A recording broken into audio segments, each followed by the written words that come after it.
Imana mu izina rya Yesu Kristo turagushimye turaguhimbaje tuguhaye icubahiro kubw'ingabire y'umugisha baduhaye kugira ngo twongere kubona uyu munsi mushasha. Imana tuguhaye icubahiro.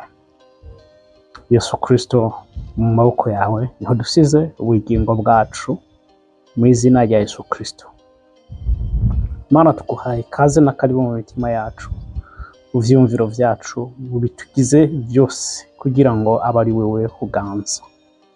Vugana natwe kuri uyu munsi Imana, twigishe mu izina rya Yesu Kristo.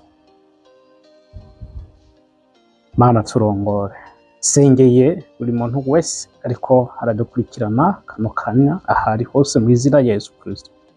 Mana ngo muhe umugisha, umugire neza. Ndasenga mpwemu wawe kugira ngo mu izina rya Kristo Yesu amugenderere, mpwemu wawe amwigishe, amutsahuze, amuhishurire kuko niwe mwigisha twahawe, umwigisha azi vyose bibogaboga mu mutima w'Imana. Tuguhaye kazi na karibu Yesu, mu izina rya Yesu Kristo dusenze twizeye, amen, haleluya. Yesu nashimwe cyane.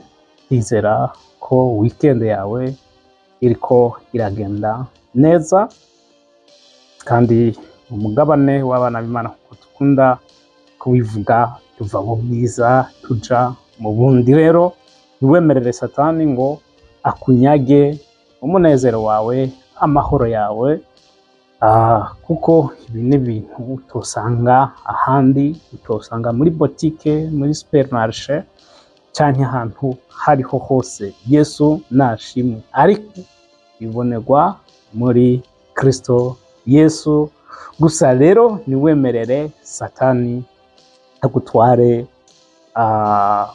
umugisha wawe. Yesu nashimwe. Rero nimba ari ubwa mbere ubanye natwe ngaha ku YouTube channel Umuco w'Ijambo Ministries, agira ngo sabe ukore sabone kugira ngo uzurabana natwe mu biganiro vyacu ya misi yose. Yesu nashimwe. Kandi ngusabe wuguruye ikiganiro banza ucumviriza cyose giheze, kumbure niho uza gutahura cyane ivyo tuba turiko turavuga. Kumbure niho ntuzi aho Imana igomba kuvugana nawe, kuko wuguruye agace konyene ka mbere utazi biri hagati canke ibiza guhereza, mu vy'ukuri biragoye gusahura kugira ngo wumve icyo Imana ifise canke ishaka kuvugana nawe muri kino kiganiro. Yesu nashimwe. Rero niyo mpamvu dukunda guhimiriza abantu buguruye ikiganiro cyumviriza igiheze. N'abandi baraba amafilime, amaseri n'ibindi, ugasanga nta nico binakumariye. Ariko muri uru rugendo tuba dukeneye ijambo ry'Imana nk'uko twitereka ibisahani vy'imiceri, by'inyama n'ibifiriti n'ibindi, niko tuba dukeneye ijambo ry'Imana. Rero ijambo ry'Imana niryo rihaza umuntu w'imbere. Umuntu w'imbere ntahazwa n'ibi vyo kurya duteka mu isafuriya, no, ni ijambo ry'Imana. Yesu nashimwe. Rero ndabahaye kaze mwese aho muri hose. Shimira abantu mwese mwakoze sabone, shimire nawe ugiye kwikora. Imana iguhe umugisha. Shimira umuntu wese akunda gupostinga ibiganiro vyacu ku mastati n'ahandi, kandi reka tubandanye twese dukore umurimo w'Imana. Gupostinga ikiganiro cacu canke link yacu ni ibintu bitakwiye kugutera isoni, kuko abanyavyaha bobo bapostinga, bakora umurimo wa Satani badatinya, ugasanga bariko baraguhakinga bapostinga ibintu vy'urukozasoni. Rero ubutumwa bwiza ntibugutera isoni, postinga link. Wewe nimba udafashijwe, hari uyundi azofashwa. Yesu nashimwe. Yesu nashimwe cyane. Ariko ndizera ntakekeranya ushobora kumviriza ibiganiro vyacu ugende udafashijwe, ugende utungutse ibintu bishasha. Yesu nashimwe. Nkuko musanzwe mubizi, kuramutsa abakunzi bacu niwe muco wacu, na Bibiliya irabihimiriza kuramukanya. Yesu nashimwe. Rero nemba takuramutsa kumbure uramenya izina ryawe, ni byiza gushyiraho komantere, kuko ushyize komantere niho duca tubona izina ryawe hajya hasi, hama kaza turakuramutsa, cyangwa ufite umuntu ugomba kuramutsa katubwira natwe kamukuramukiriza. Yesu nashimwe. Rero Imana iguhe umugisha. Ngiye tangura ndamutsa mbonera hakajya kukuramutsa Janet, Imana iguhe umugisha. Cecile, Imana iguhe umugisha cyane kandi ukomere ku rugamba rwawe ariko n'urw'Imana, ntucike intege ahubwo komera. Yatanguye iryo rugamba niyo izoroheza. Yesu nashimwe. Mbonereho kuramutsa Nicole na Deo, Imana iguhe umugisha. Kodo, Imana iguhe umugisha. Manuel ngaho Kampala, Imana iguhe umugisha.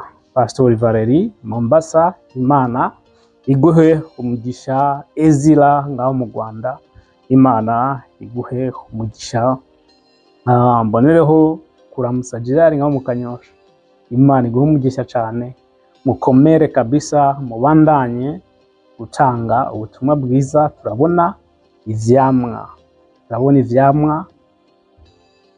biriko biraza, abantu bagenda bamenya ukuri. Rero twahamagariwe kuvuga ukuri nta kindi. Yesu nashimwe, kuko Yesu yaravuze ngo bazomenya ukuri kubahe kwidegembya. Yesu nashimwe. Rero mbonereho no kuramutsa Sezibera ngaho mu Kirundo, nawe ukomere umurimo w'Imana, ntucike intege, komere. Imana niyo nkomezi zawe kandi Imana izogushoboza. Mbonereho kuramutsa abanyamutakura bose, abakozi b'Imana bakunda kuba bateraniye kwa Clement, kwa Elia ndetse n'ahandi.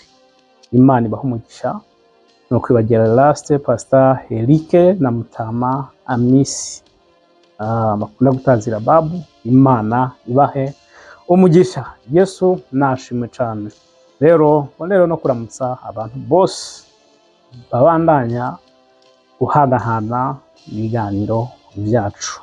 Imana ibahe umugisha. Ijambo ry'Imana riravuga ngo umuhate mufise cyangwa shaka mufise umwami si ry'ubusa. Yesu nashimwe.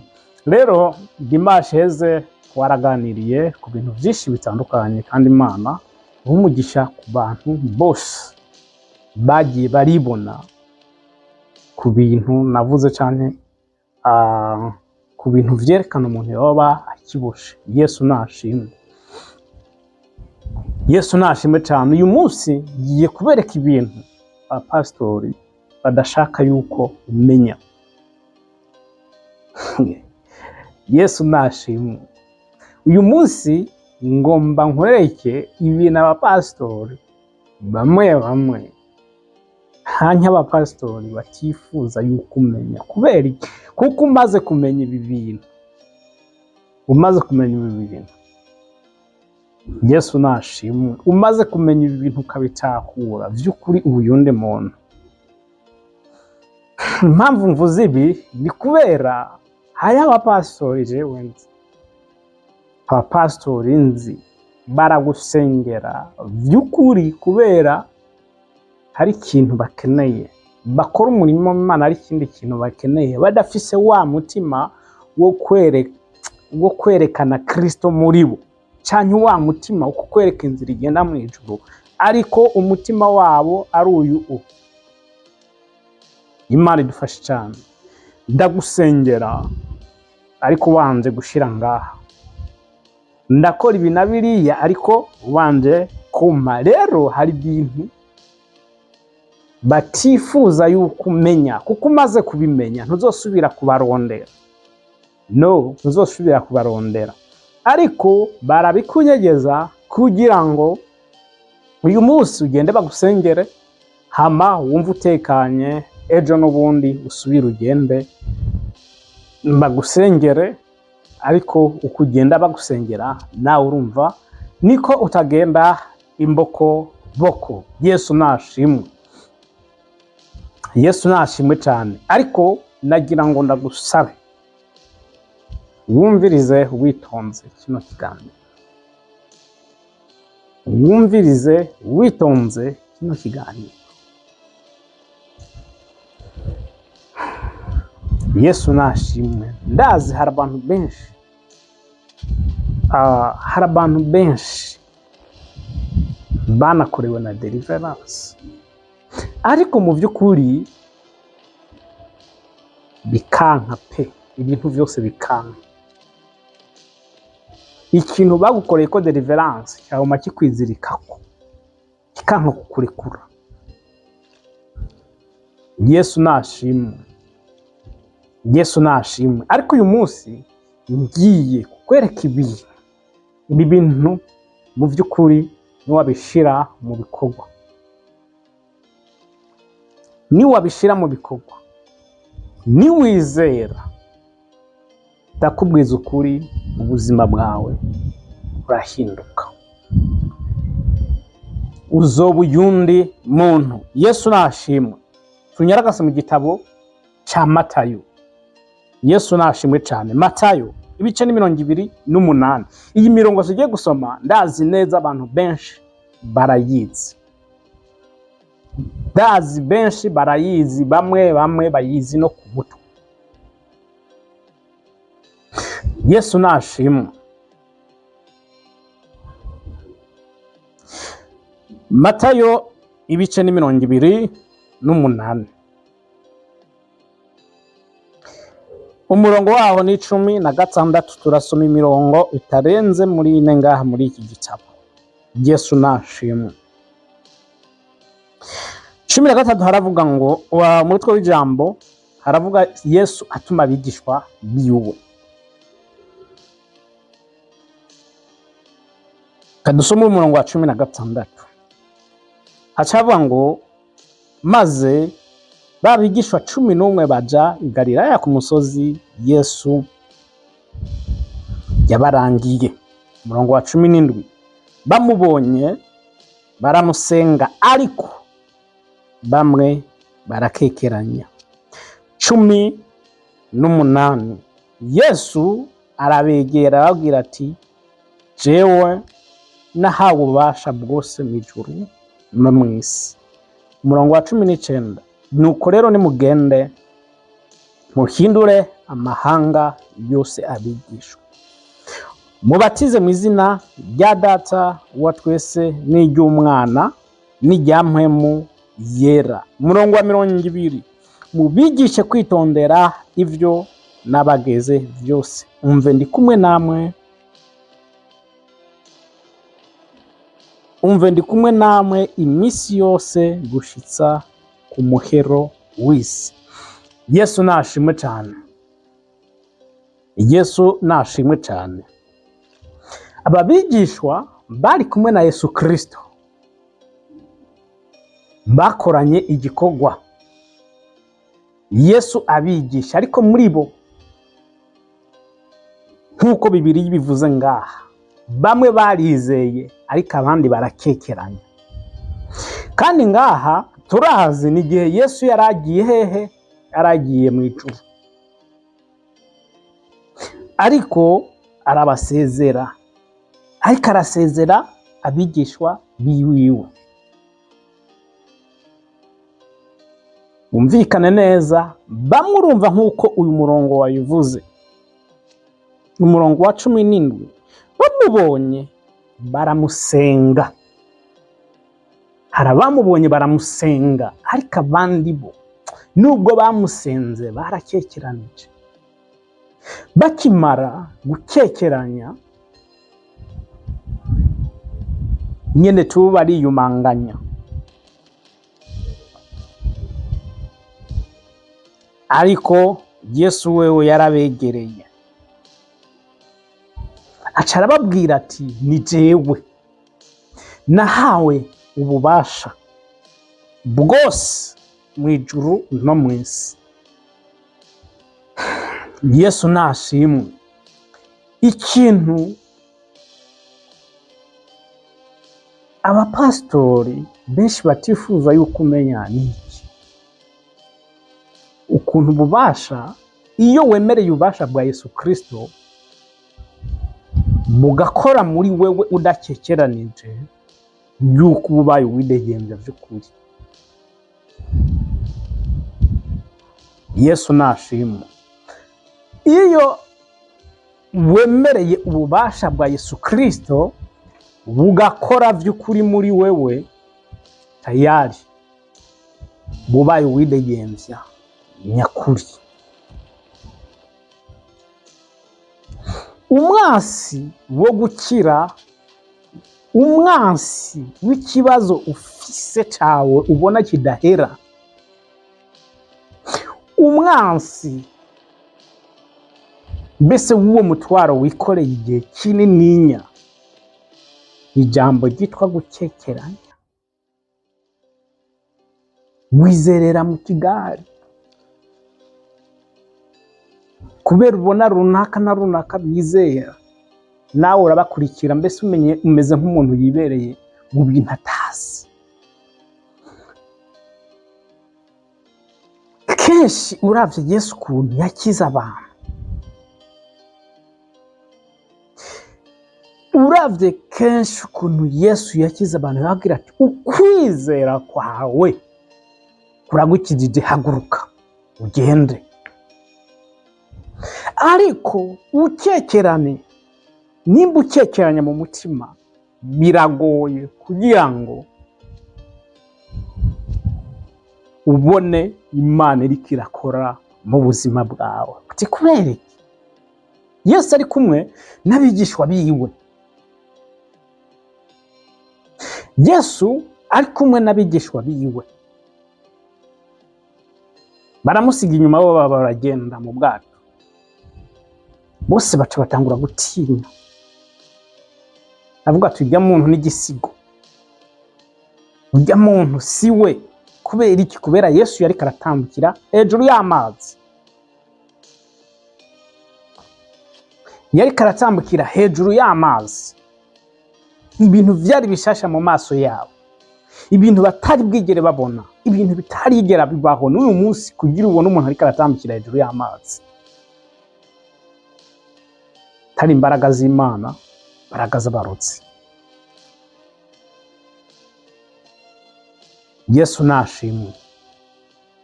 Bamubonye barakekeranya mu mitima, baranatinya. Petero aramubwira ati nimba ari wewe, nimba ari wewe vy'ukuri Kristo umwana w'Imana, mbwira nanje nza. Yesu aramubwira ati ngo,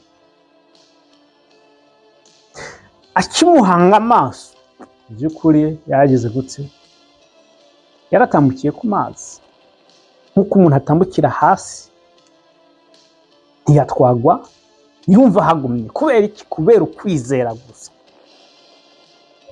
Yesu nashimwe. Kubera ukwizera gusa, kubera ukwizera gusa. Ariko igihe Petero yakuye amaso kuri Yesu, atangura kuraba imipfunda n'ibindi, nico gihe yatanguye kudibira mu mazi. Ako kanya yaciye atangura kudibira. Kubera iki? Kubera yakekeranije.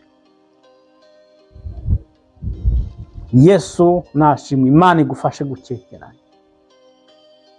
Umwasi bw'ukwizera kwiwawe canke wica Imana igomba kugerako no gukekeranya.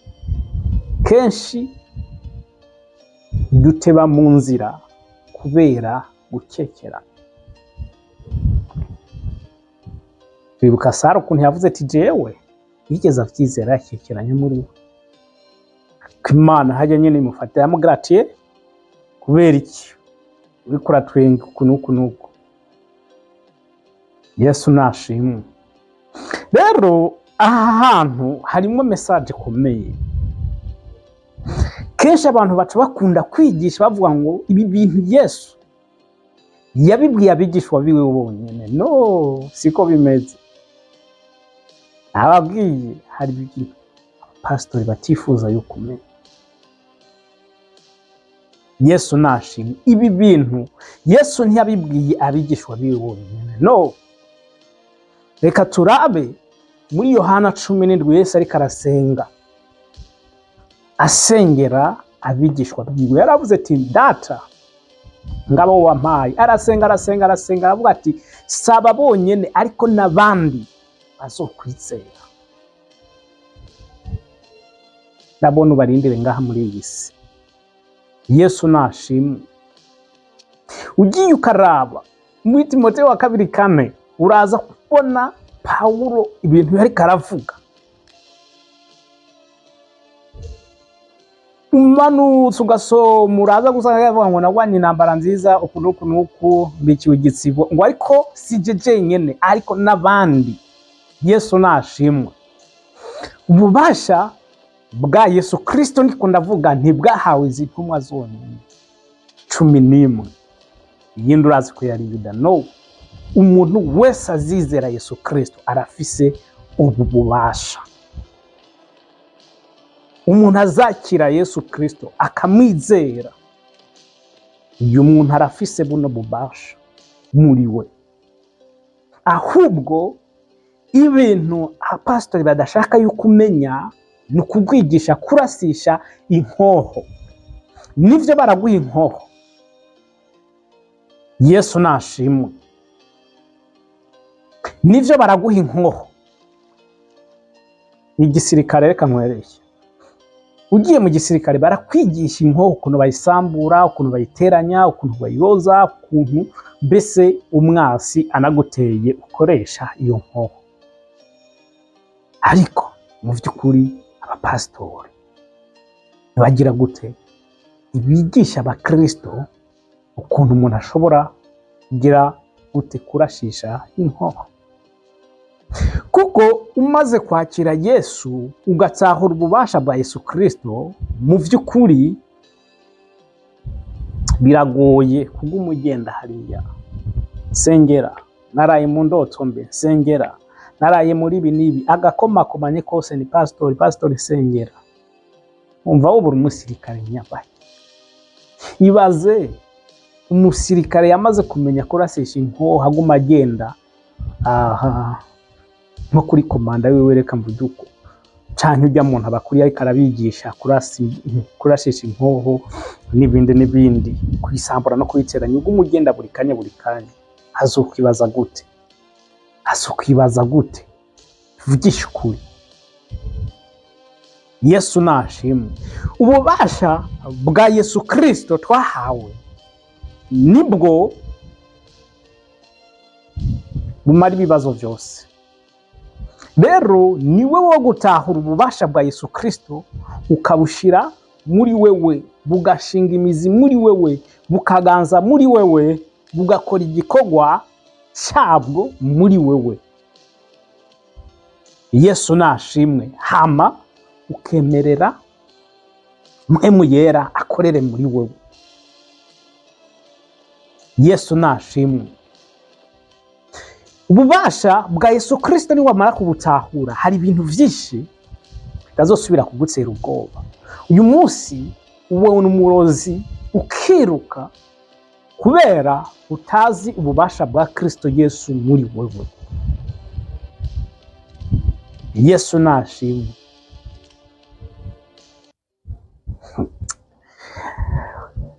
Nagira ngo ndakwinginge utahura ububasha Yesu Kristo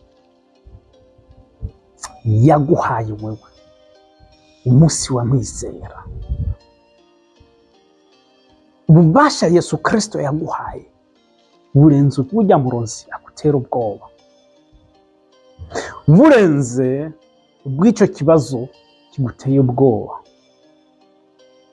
Ubwo bubasha burenze ikintu cyari cyo cyose, kuko n'urupfu rwarananiwe. Urupfu rwarananiwe. Ububasha bwa Kristo Yesu burakomeye. Ububasha bwa Kristo Yesu burenze ikintu cyari cyo cyose. Ububasha bwa Yesu Kristo umaze kunywengetera mu buzima bw'iwawe, ubuzima bwawe burahinduka. Yesu nashimwe. Impamvu ubona ivyo bintu byose bikikwiboheye ko, impamvu ubona ugishaka pasitori agukorere deliverance, impamvu gishaka aba bantu bose bagufasha ibi na biriya na biriya, kandi uri umuntu ukuze utavutse uyu munsi mu gakiza, mu by'ukuri nturatahura ububasha bwa Kristo Yesu. Iyi Bibiliya yuzuye amasezerano, yuzuye amasezerano twahawe n'Imana. Aya masezerano ntiyahawe Yeremiya, aya masezerano ntiyahawe Yesaya n'abandi bose tuna muri ibi bitabo. No, yahawe twebwe twese abizera Yesu Kristo.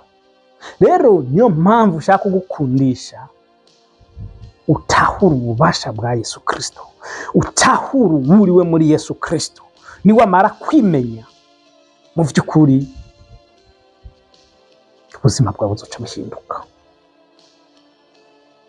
Yesu nashimwe. Umusoda iyo abaye umusoda, burya ubuzima bwe burahinduka, asubira kuba umusivili. Ibintu byinshi birahinduka mu buzima bwiwe. Rero we niwatahura ububasha bwa Yesu Kristo, ubuzima bwawe buzohinduka.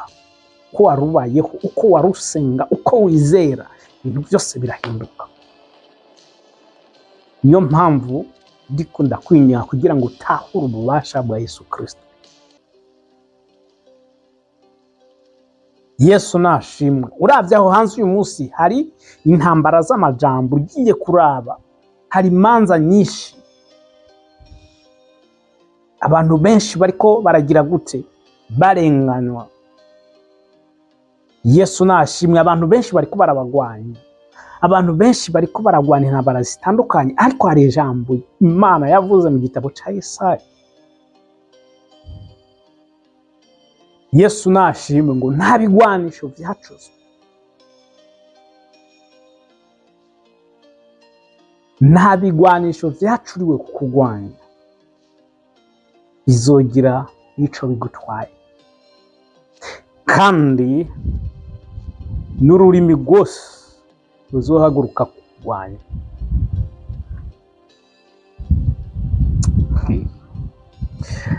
Yesu nashimwe. Yesu nashimwe. Ni gute utahura aya majambo mu by'ukuri?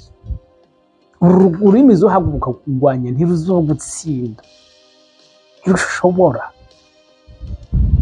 Yesu nashimwe. Ni gute utahura aya majambo? Ni gute utahura ububasha bwa Yesu? Umaze gutahura ububasha bwa Yesu Kristo, ufata iryo jambo ukaribamwo, ukaribamwo n'iryawe. Umuntu uwo ari we wese aba ariko arakugwanya, ugasenga, ugasengera muri iryo sezerano, kuko isezerano ni iryawe. Yesu nashimwe. Yesu nashimwe cyane. Sinzi nimba uri kurankurikirana neza, sinzi nimba uri kurantahura. Ukaba muri iryo sezerano kuko ni iryawe. Ibihagurutse kugwanya, ugasenga, usengera muri iryo jambo, kuko ni iryawe. Ariko iryo jambo uzogyibuka ugomba kurishira kuri stati. Iryo jambo uzogyibuka uribonye kuri stati. Iryo jambo uzogyibuka kumbura uryumvise ahandi hantu. Ariko mu by'ukuri uhuye n'ikibazo, uri uwa mbere kwigwanirira, uri uwa mbere kwereka abantu yuko we uri inzirakarengane, uri uwa mbere mu kwironderera ubutungane. Rero umaze gutahura ububasha bwa Kristo Yesu mu buzima bwawe, Yesu nashimwe. Umaze gutahura ububasha bwa Yesu Kristo ku buzima bwawe, utahura n'ijambo Yesu Kristo yavuze, ugatangura no kuribamo, ugatangura no kuribamo. Kuko utaribayemwo uba uri mu gihombo. Uti kubera iki? Hari amajambo Mose yabwiwe na Yosuwa. Icyo gihe Yosuwa yarabwiye Mose Imana y'Abisirayeli. Yesu nashimwe. Hama abwira ati Imana y'Abisirayeli ikugirire neza ibintu byinshi. Amubwira ati iyo Mana ni Imana nyabakimwebwe ko yabarese mugahokera ngaha mu buja kitaje kugukurayo. Icyo gihe Mose ntiyari bwamenye Imana, yari akiri kwa Farawo. Yesu nashimwe. Hari ijambo Yosuwa yamubwiye, aciye amwishyura amubwira ati Imana yaremye abantu, ariko abantu nabo baremye abacakara, abaja, ariko igihe kizogera uzobibona. Yesu nashimwe. Rero buri gihe umwana w'umuntu, umuntu aba ashaka kurwanya icyo Imana yakoze, icyo Imana yaremye, icyo Imana yakuvuze ko imigambi Imana igufise ko. Umwana w'umuntu aba ashaka kuyigwanya ku buzima bwawe, kurwanya iterambere ryawe, kwica indoto zawe, kwica iyerekwa ryawe, kwica ubuzima bwawe. Mbese umwana w'umuntu aba yumva ko ari we wa mbere yobaho neza, we uri umucakara wiwiwe. Yesu nashimwe. Ariko umaze gutahura ububasha bwa Yesu Kristo ukaba muri aya majambo, ukaba mu bubasha, ugakorera mu bubasha bwa Yesu Kristo, akubwiza ukuri, ibintu birahinduka. Kenshi turakunda gusoma ijambo ry'Imana riri mu gitabo cya Yeremiya. Igitabo cya Yeremiya rivuga ngo kuko nzi ivyiyumviro kwiyumvira ko ari iby'ibyiza ariko atari bibi. Urumva imigambi y'Imana. Yesu nashimwe. Kuko nzi ivyiyumviro kwiyumvira ko.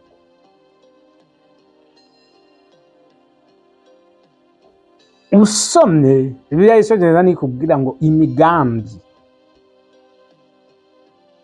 kuko nzi imigambi ngufitiye atari mibi, atari yibibi, ariko y'ivyiza, kugira neza uguhe ivyizigiro byakazoza. Ariko uravye umwana w'umuntu imigambi bagufitiye ntibari myiza. Yesu nashimwe. Uravye umwana w'umuntu imigambi abagufitiye ibari mibi, ibari mibi. Abagufitiye ishari, abagufitiye inzigo, abakwanka n'ugakujyajya, akagusekera, akakwereka ibijigo byose yagusekeye mu vy'ukuri mu mutima wiwe.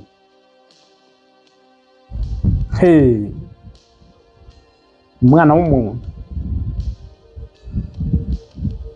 yewe uranavuga ati ni mugenzi w'iwanje, ni n'inshuti magara. Uyu munsi birababaje kuko no mu idini bisangayo, mu idini bisangayo umuntu n'inshuti yawe magara kabisa, waramwimariyemwo, waruguruye umutima, waramuhaye twawe twose, ariko imigambi agufitiye ariyo kukumira, ariyo kukumira bunguri.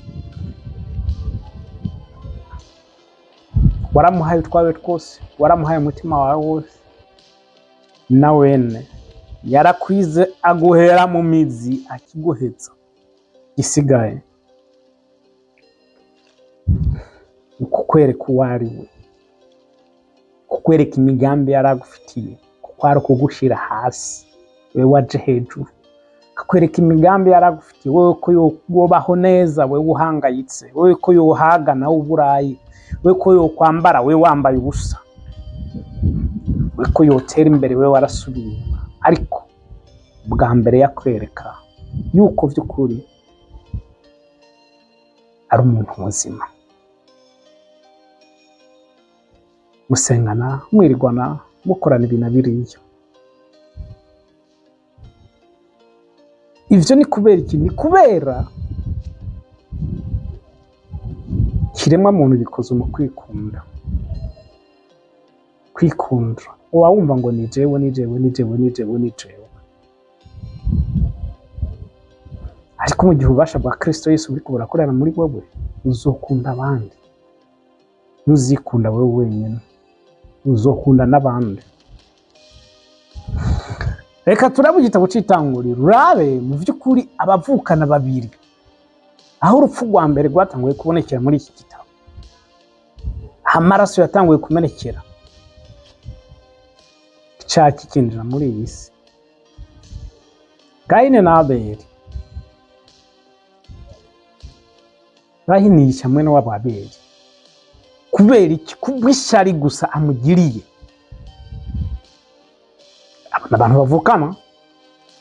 Abantu bavukana basangiye abavyeyi bose.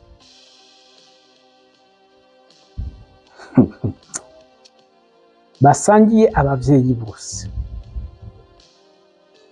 ariko umwe kubera ishikanwa ryiwe ryashimwe n'Imana, ariko uyundi wewe kuba yagawe n'Imana kubera ibikorwa vyiwe ariko arakora, aca mugira inama mu mutima, aravuga ati wewe ntegereza kukwica. Urumva? Twibuke neza ijambo ry'Imana riravuga neza ngo kuko nzi ivyumviro nkuyumvirako. Ngomba kwereke ibi vyumviro vy'Imana ko bitandukanye n'ivy'umuntu. Yesu nashimwe. Imigambi Imana ibigufitiye siyo y'abantu. Rero Gahini wewe yari karapanga mu mutima wiwe kwica Abeli, mu gihe Imana yari inezererewe, mu gihe Imana yari yishimiye igikorwa Abeli yakoze, mu gihe Imana yariko yarigiye kugurura imiryango myinshi ku buzima bwiwe. Reka ndabivuga kubera ibikorwa vyiza bikarakora. Abeli nawe, Gahini nawe aravuga ati okay, we nawe ndakwereka. Amubesha, genda hanaha, genda kumwica. Ibintu uyu munsi biracakogwa. Umuntu reka kumwica mu buryo bw'impwemu, mu buryo buboneka bw'umubiri, kuko ubutinya polisi. Ariko abantu ni kenshi bica bagenzi babo mu marangamutima yabo, igumbagumba bakavyica. Ukumva umuntu avuga ati je sinzopfa nsubiye kwizera umuntu n'umwe. Ahega baba bakwishe nawe. Kubera iki? Kubera runaka yangiriye ibi n'ibi. Kabisa uwo mutima wo gukora ivyo waragiye, uwo mutima warapfuye. Sinzopfa kwizera umuntu kunuku, sinzosubira kugurana amafaranga kunuku, sinzosubira gukorana n'umuntu ukunuku. Kubera iki? Kubera baramaze kwica amarangamutima yawe. Sinzosubira gukunda. Kubera iki? Amarangamutima yawe yarapfuye. Burya abantu bagenda barapfuye uko tabona mu mitima yabo. Yesu nashimwe. Yesu nashimwe. Ingorane ibi vyose tubibona ni kubera icaha, kamere y'icaha. Rero mu gihe utemereye ububasha bwa Yesu Kristo ngo bugukure muri kamere y'icaha, uhinduke ubicare mu gishasha, utahure ububasha bwa Yesu Kristo, wijere ijambo ry'Imana, wizere ijambo ry'Imana muri wewe, rishinge imizi, rikubohore, rikwigishe, riguhindure. Ijambo ry'Imana rikugira icyaremwe gishasha, ubu yundi muntu mushasha kubera ijambo. Akubwiza ukuri, uzoga umudiridimba hariya. Uzoba uri kuraha akazi abaprofete, uzoba uri kuraha akazi ababisho, uzoba uri kuraha akazi abapasitori, uzoba uri kuraha akazi abo bose bagusengera, kuko barabona vy'ukuri kutazi ububasha bwa Yesu Kristo. barabona yuko udatahura igikorwa Yesu Kristo yakoze ku musaraba bwawe. Ariyo mpamvu bategerezwa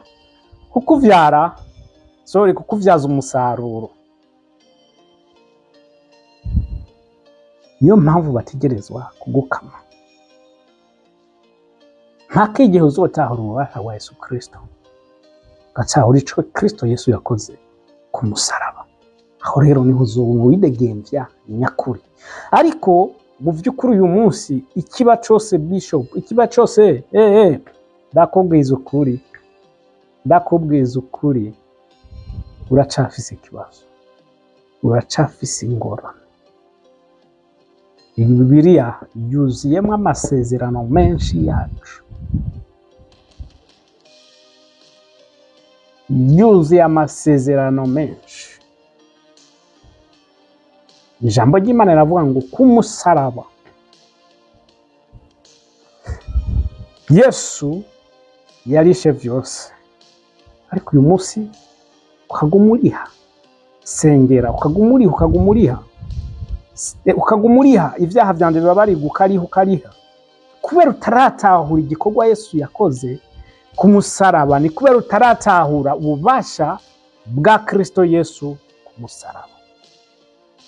Uyu munsi uragwaye, ifire ya mbere ni gutwara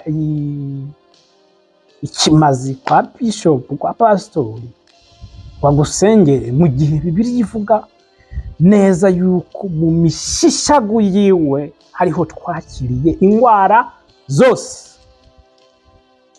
Yesu nashimwe. Mu mishishagu ya Kristo Yesu, mu mishishagu yiwe niho ingwara zose zakiriye. Kubera iki none uguma utwara amafaranga, umutanga ibimazi, kuguma ukora ibi na biriya kugira ngo ukire? Kubera utaratahura ububasha bwa Yesu Kristo mu buzima bwawe. Niwatahura ububasha bwa Yesu Kristo, uzomera nk'uyu mugabisha w'ingabo. Yarabwiye Yesu aramubwira ati, ntibikwiye wewe kuza mu nzu y'iwanje, jewe nanje ndi mukuru, mfise abo nkanza. Iyo ndababwiye ati genda ukora ibi, barabikora. Ndakubwiye ati ngo araza, ndamubwiye ati genda, aragenda. Wewe kira gusa kuvuga ijambo rimwe, tazi yuko Imana aza gukira. Yesu baramuravye aratangara ati, wewe ubaye umuntu wa mbere, afise ukwizera nk'uko. Genda, umwana wawe arakira. Uyu mugabo yari yatahuye ububasha bwa Yesu Kristo ubwo ari bwo. Yesu nashimwe. Yari yaratahuye ububasha bwa Yesu Kristo ubwo ari bwo, yirabiye kubwiwe. Wewe yari afise ububasha bukomeye bwo gutegeka abantu. Wewe kora iki. Yesu nashimwe. Yesu nashimwe. Rero amaze kwiraba acabona Yesu Kristo, abona ati Yesu wewe ararenze ububasha bwiwe. Cewe ntibikwiye ko yonshikira mu nzu. No, natikike gusa. Nkuko jewe mvuga ijambo rikambara umubiri, nako kanya. Ambwira ati we vuga ijambo rimwe gusa, ndazi yuko Umwana aza gukira, ntibikwiriye we ntigwigoruza mu nzu yiwanje vuga. Rero mu vy'ukuri agira ngo nguhimirize uvyuke, utahura ububasha bwa Yesu Kristo mu buzima bwawe, utahura igikorwa Yesu yakoze ku buzima bwawe, utahura ijambo ry'Imana ico riba rivuze ku buzima bwawe. Hama kwirabire. Ni vyiza yuko turera abantu bakura, kuko ureze umuntu ntakure mu vy'ukuri haba hari ikibazo. Yesu nashimwe. Birababaje kubona umukristo kuva ku mwaka umwe agikizwa adahinduka, akaguma yibereye muri bwa buzima, muri vya bindi nyine. Ikibazo, nta muvyeyi n'umwe ashobora kunezerwa abonye umwana wiwe adakura. Bishoboka. Ariko mu madini uyu munsi turanezerwa tubonye abana badakura, turanezerwa tubonye abakristo badakura. Nta ngorane, ngenda wivanye mu vyaha rero giriki, nta ngorane. Icyo gikenewe wewe tonda, zana ngaha amaturo n'ibindi n'amashikanwa byo vy'icumi n'ibindi, zana ngaha nta ngorane. Hama bibandaniriza ugenda, ikeneye ko ngusengera uzo telefone. Ivyo ni ibintu bibabaje cyane, ni ibintu bibabaje cyane. Mu vy'ukuri umuvyeyi anezezwa no kubona umwana wiwe ariko arakura. Umwana yamara gukura nawe agatangura gufasha abandi bana batonyi gukura. Yesu nashimwe. Umuvyeyi abonye ico gikorwa kiramuhimbara. Abonye umwana wiwe yakuze, akabona umwana wiwe ariko arafasha abandi, ndakubwiza ukuri umuvyeyi aranezerwa. Agira ngo ndakwinginge utahura ububasha bwa Yesu Kristo mu buzima bw'iwawe. Tahura igikorwa Yesu yakoze ku buzima bwawe. Yesu ivyo yakoze ku musaraba yabikoze kubera wowe. Yesu yapfuye ku musaraba kubera twebwe, kugira ngo ivyaha vyacu bibabarirwe, kugira ngo ingwara zacu zikugweho, zikire. Yesu nashimwe. Ariko nta handi ibi bintu bibonekera uretse gutahura ububasha buri muri Kristo Yesu. Yesu nashimwe. Tahura ububasha Yesu yaguhaye. Ufise uburenganzira bwo gusenda abadayimoni, ububasha yarabuguhaye. Mbega ibaza abadayimoni bagufashe uri ahantu hatari umupasitori, hatari bishop, hatari nande, ni gute wewe worashisha imbunda canke inkoho Yesu yaguhaye? Ni gute? Mbega uwo mupasitori adashoboye no gushika aho hantu, urumva uzopfa kandi ufise imbunda, ufise iyo nkoho? No, tahura ububasha Yesu yaguhaye. Yakobo 4 haranditse umurongo w'indwi, mwirukane Satani nawe azoguhunga. Kubera iki Satani azoguhunga? Kubera wahawe ububasha Yesu yaraguhaye ububasha bwose nkuko yabuhawe nawe. Rero acarawuguha ngaha muri iyi si. Ufise ubwo bubasha bwa Yesu Kristo bwo kwirukana umwanzi Satani. Satani numwirukana umubembereza. No, iyo Satani aguteye, koresha iri jambo, usengera mu majambo y'Imana, amasezerano, amajambo y'Imana. Yesu nashimwe. Nk'umuntu yatahuye cy'ukuri ububasha bwa Yesu wariwe muri Kristo Yesu, ntubembereze Satani, ntumwinginge Satani, ahubwo uhagarare muri iryo jambo. Ijambo ry'Imana riravuga ngo twirukana umwasi nawe azoduhunga. Ugategeka, utegekeye muri iryo jambo, kuko ni isezerano ry'Imana. Bibiliya ivuga neza ngo Imana irinda ijambo ryayo kugira ngo irishitse. Wewe rero ni wahaguruka ugasengera muri iryo jambo, ni koko Satani azoguhunga. uzoba umeze nk'umusirikare azi kurasa akoresheje inkoho yiwe. Ariko Satani niyagutera ugatangura kwiyumvira mbe mpamagare nde afashe kugwana runo rugamba, mbe mpamagare nde aze kuntabara, mbega mpamagare nde, aho birakugoye. Urumva vy'ukuri turatahura ububasha bwa Yesu Kristo. Ububasha bwa Yesu aho bugeze burahindura.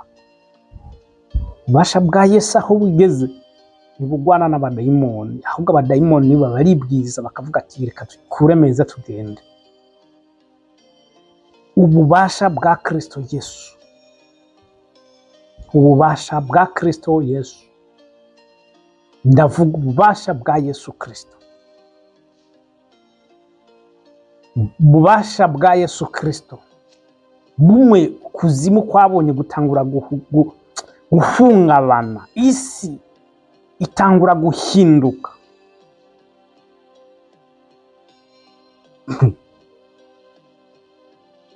Usomye Bibiliya hari ahantu henshi cyane Yesu yaca, umva n'abadayimoni batanguye gukoma induru Yesu atarabegera, Yesu ataravuga ikintu na kimwe. Kubera iki? Kuko babona Yesu uwo ari we.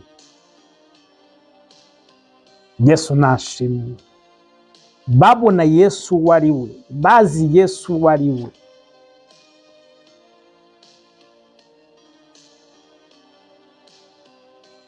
Urose indoto mbi, uri mu kigeragezo runaka, fata ijambo ry'Imana, sengera mu ijambo ry'Imana, kuko iyi Bibiliya yuzuye ibintu byinshi, yuzuyemo ubuzima bwacu bwose. Ubuzima harimo ibintu byinshi aha hantu. Bibiliya yuzuye ibintu byinshi. Ibintu byose ukeneye urabisanga muri Bibiliya. Ibintu byose ukeneye urabisanga muri Bibiliya. Rero ingorane hari nuko tudashaka gusoma ijambo ry'Imana.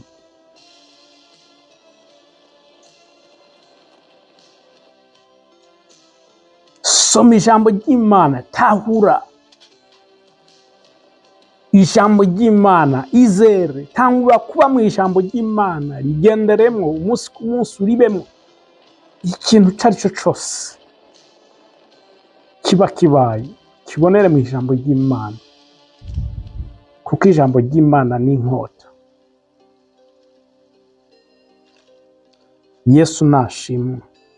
Uri kuragenda ahantu hatabona ijambo ry'Imana n'umuco wawe,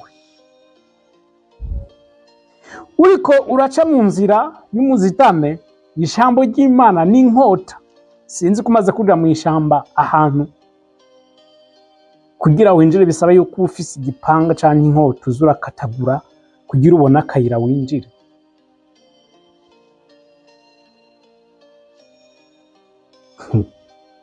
Yesu nashimwe. Kadutahura ububasha bwa Yesu Kristo. Ni watahura ububasha bwa Yesu Kristo mu buzima bwawe, ntuzosubira kwivuna ukoresheje ibintu by'amazi, ntuzosubira kwivuna uri kurakoresha iyo myunyu, ntuzosubira kwivuna uri kurakoresha ivyo bitambara, ntuzosubira kwivuna uri kurakoresha ivyo bintu byose vyandagutakiye ugenda kubigura ngo gura iki gitambara kirahindura ubuzima bwawe, gura ibi bintu. Ni kubera ubu utaratahura ububasha bwa Yesu Kristo. Kubera ubu utaratahura ububasha bwa Kristo Yesu. Barutoromayo yari impumyi, yumva urwamo rwinshi rurengana, reka mvuge uko urwamo rwinshi rw'abantu bariko bararengana bari iruhande yiwe. Acara komindura abwira ati yewe ubu ninde n'ibiki biriko byaba. Amubwira ati ni Yesu w'i Nazareti aciye ngaha. Kumbe Barutimayo yari afise amakuru, yari yamaze guhishurirwa no kumenya ububasha bwa Yesu Kristo. Yari yamaze kumenya amakuru ya Yesu wari we. karatangura gusemera ati mwana wa Dawidi girira imbabazi. Abandi baramuzije ati ceceka wewe guma ngaha uruwo gusegerereza, ceceka kurira induru mu matwi. Yesu yumva ijwi ryiwe arahagarara. Barutimayo nawe arushirizaho gukoma induru uti mwana wa Dawidi ngirira imbabazi. Yesu aramubwira ati nimumuzane, ushaka ngo ukorere iki? Amubwira ati jewe ndashaka kubona nta kintu, ndashaka ububasha bwawe bwinjira muri jewe bugahindura ivyase guhinduka. Ndambiwe n'ubu buzima bwo kubaho ndi impumyi, ariko ndashaka kubona. Yesu nashimwe. Ubwo nyene Yesu agira gute? Aramuhumura. Kubera yatahuye ko atawundi muntu n'umwe yobohora amaso yiwe kugira ngo asubire kubona, ariko Yesu Kristo gusa. Ubwo nyene arabona. Ubu nibwo bubasha ndiko ndakubwira. Wemereye ububasha bwa Yesu Kristo gukora mu buzima bwawe, ivyo vyaha vyakwizingiriye ko, ivyo bintu vyose ubona vyanse kabisa ku buzima bwawe, arashobora kubihindura. Ububasha burahari kugira ngo bubihindure. Ikibazo ni wewe. Ikibazo ni wewe. Mukuburyo abantu benshi sike banakubesha bagusengera ngo Imana igiye gukorera ibiru umunsi runaka uku. Kubera hari umuhanuzi bivuze muvugishwa, kavyizera umunsi ugeze ukamubwira ati rega vya bintu ntivyaciyemo, ngo wewe nta kwizera ufise, beze nk'umupfumu. Abantu batanguye kumera nk'abapfumu. Abapfumu nibo bakubesha, baguha imiti, aguha iyo miti uvuga ati genda utaraba inyuma, wibesha ugakebuka umuti ntuza gukora. Yesu nashimwe. Igihe ukamubwira ati umuti ntiwakoze, akubwira ati wararava inyuma, niyo mpamvu nayo nakubwiye.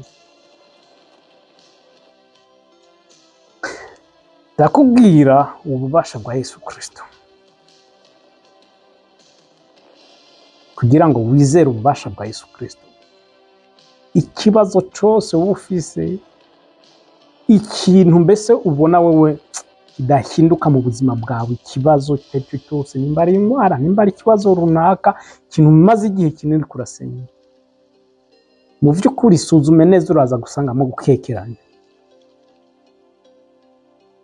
Uraza gusangamo gukekeranya muri wewe no kwizera ibitari byo, ivy'Imana itakubwiye.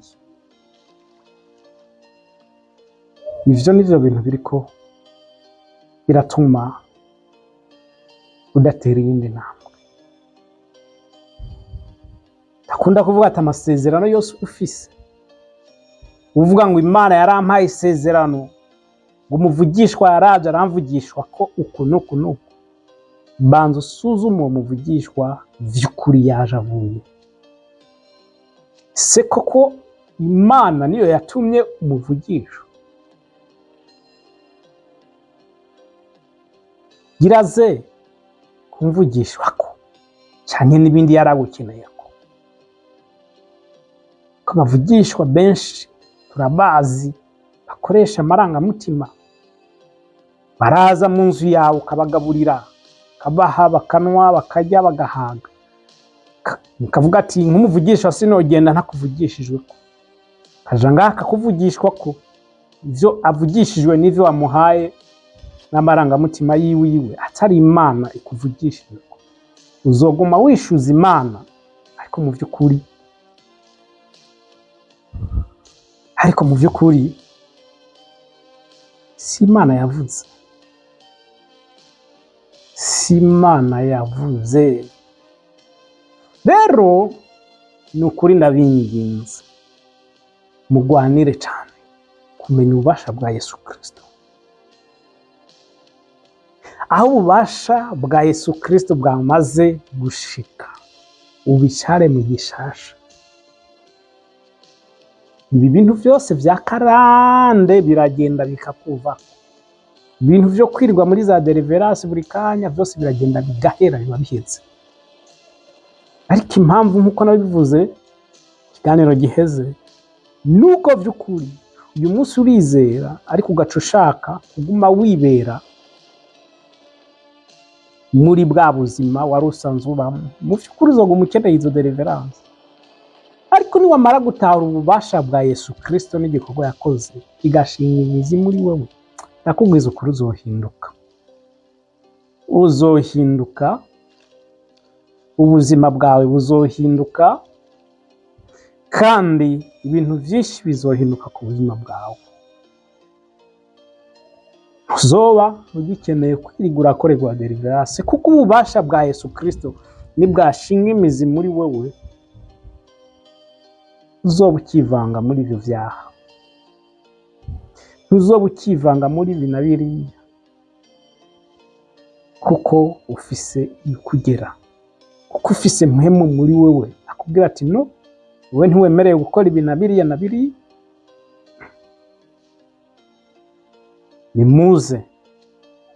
Nimuze kuri Kristo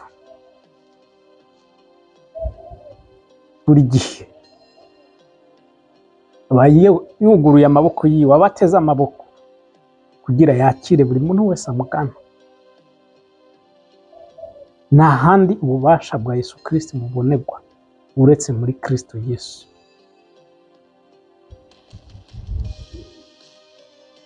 Yesu nashimwe. Niwatahura ukigishwa ububasha bwa Yesu Kristo, ugatahura neza ububasha we ufise nk'umwana w'Imana muri Kristo Yesu, ugatahura ikibanza ufise muri Kristo Yesu, ugatahura uburi we muri Kristo Yesu, ndakubwiza ukuri,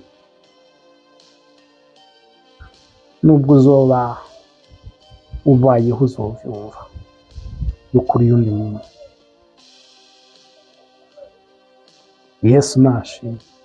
Nimba umwana wa perezida canke w'umugenerali runaka abaho gutandukanye, gute wewe umwana w'Imana?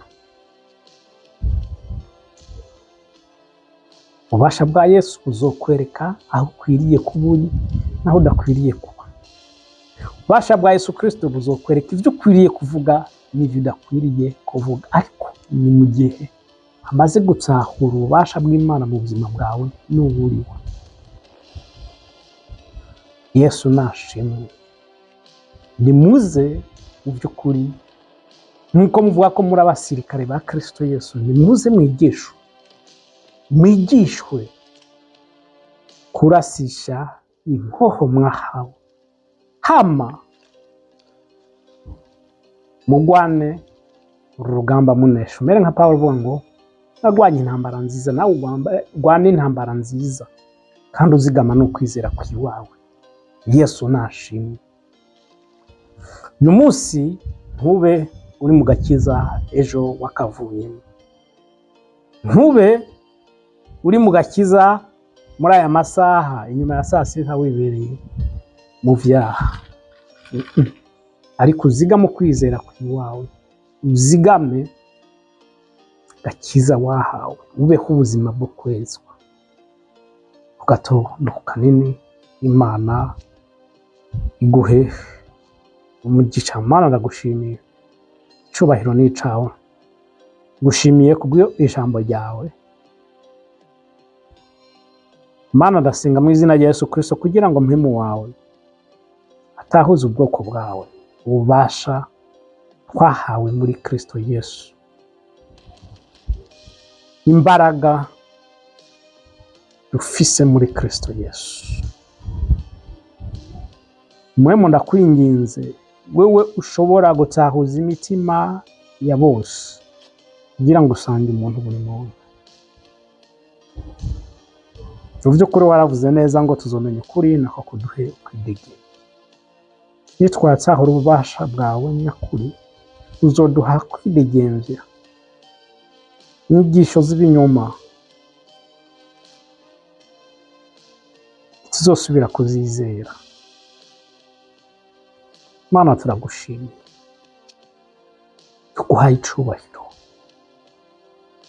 mu izina rya Yesu Kristo tubisavye Imana twizeye, amen.